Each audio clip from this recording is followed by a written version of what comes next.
Rain lashed against the crumbling stone walls. Thunder rattled the old mansion like a giant's laughter. Lightning flashed, momentarily illuminating a gargoyle's twisted grin.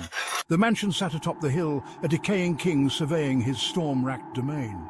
Billy stared up at the house. He wasn't afraid, not really, just uneasy. Everyone in town had a story about Blackwood Manor. Stories whispered around campfires meant to scare children. Stories about a curse, about a black cat. Billy stepped closer, the overgrown weeds soaking his sneakers.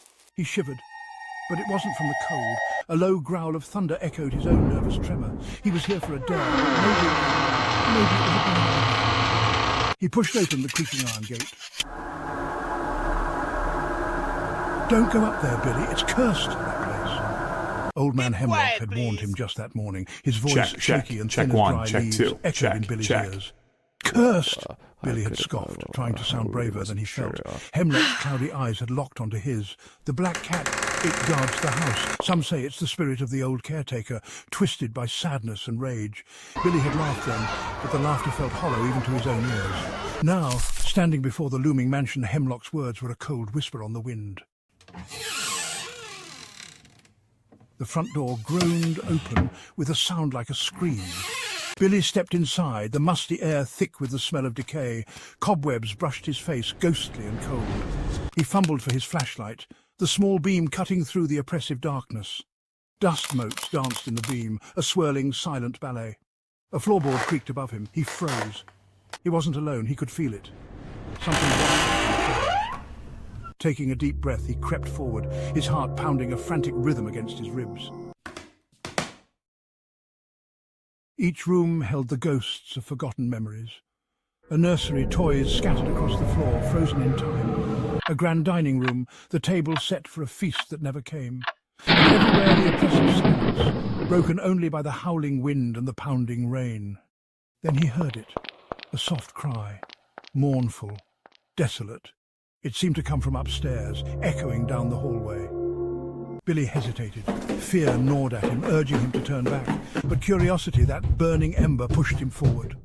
He climbed the crumbling staircase, each step creaking a warning. The cry came again, closer now. He rounded a corner and stopped dead.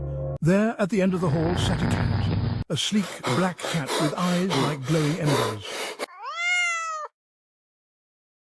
The cat stared at Billy, its gaze intense, unnerving. It rose, its back arching, a low growl rumbling in its chest. This was no ordinary cat. And then it moved. Faster than anything Billy had ever seen, it leaped, transforming in midair. No longer a small cat, but a monstrous creature, all teeth and claws and glowing eyes. Billy screamed and turned, scrambling back down the hallway, the creature's enraged hiss hot on his heels. He could hear it bounding after him, its claws scrabbling on the wooden floor. He burst out of the house and into the storm, the creature's howl echoing behind him. Billy didn't stop running until he reached the safety of his own home.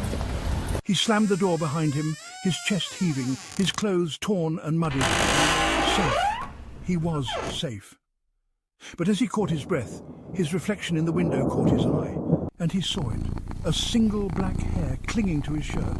The storm raged on outside, and somewhere in the darkness on that windswept hill, a cat with glowing eyes stared out from the mansion window. The curse, Billy knew, was far from over.